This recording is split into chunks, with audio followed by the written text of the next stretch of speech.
Un dimanche de mariage pour la famille Kanté à Niamakorokurani, en commune 5 du district de Bamako. Les femmes de la maison s'y sont faites belles pour la circonstance. Parmi elles, une jeune dame de 29 ans, plénière d'une fratrie de 3 enfants. Elle est normale à tout point de vue, physiquement comme mentalement, juste à un détail près. La jeune femme, Aïcha Kanté, est barbue. Aïcha est une célébrité parce qu'elle est un peu différente des autres, avec sa barbe. Les enfants viennent la regarder personnellement.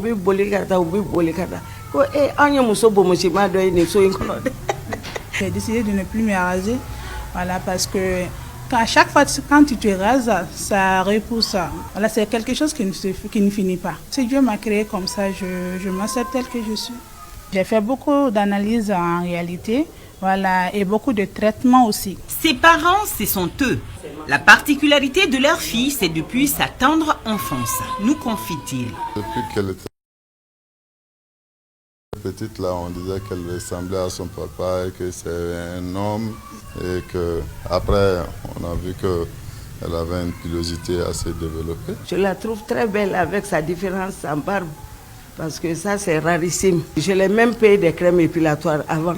En science, l'apparition de la barbe chez la femme est tout à fait naturelle. Elle s'explique. On appelle hirsutisme. Il y a 3 organes qui sécrètent ces hormones.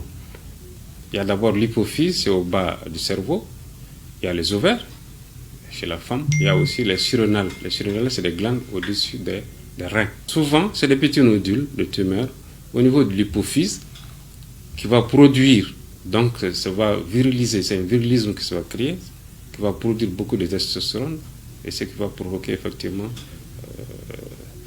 cette poussée. La prise en charge, c'est multidisciplinaire. Il y a l'endocrinologue, les gynécologues aussi interviennent, les dermatologues aussi interviennent. Donc le traitement qu'il faut, souvent on fait, que ce soit local, soit par les épilations, et là souvent qu'il faut éviter, surtout quand c'est des causes fonctionnelles.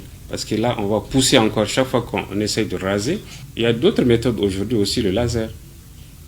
Donc le laser, lui aussi, il permet de détruire le follicule pileux. Voilà ce qu'en dit la science. Qu'en est-il du regard de la société? Au début, ça me faisait mal. J'insulte les gens même. Mais après, bon, comme il y a une décision, donc quand les gens la voient sur mes statuts ou bien quand on fait des cérémonies, on me dit mais ta soeur là elle est comme Angélie, mais elle est comme ça, elle est née comme ça et puis voilà. Il y a un moment, moi et mon petit frère on faisait du snap. Après il y a certaines personnes qui m'insultaient même avec des commentaires sale PD.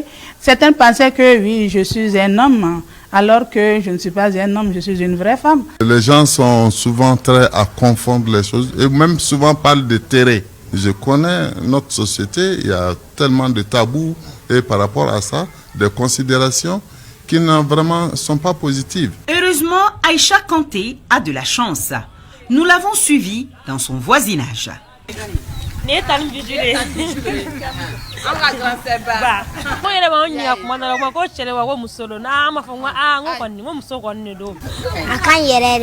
Signalons que Aïcha Kanté n'a pas d'amis ni de compagnons à ce jour. Elle nous confie se consacrer à son petit commerce qu'elle mène sur les réseaux sociaux.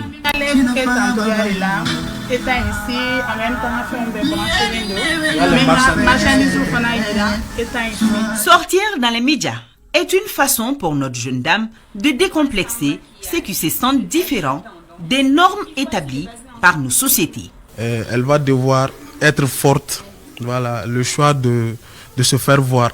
Donc elle va supporter. Et il y aura des gens qui vont l'aimer, il y aura des gens qui vont la détester. Là, le fait que Aïcha ait eu le courage vraiment de sortir comme ça, alors cela va permettre à d'autres femmes aussi vraiment de s'assumer et travailler dans ce sens-là. Sur TikTok, Aïcha, depuis qu'elle a affiché vraiment un courage sur eux. Son aïe molianantaï, anga furu bekachi, do ba foko itere ma ibeta no na kera tere koyi, atere be folanga famille lao.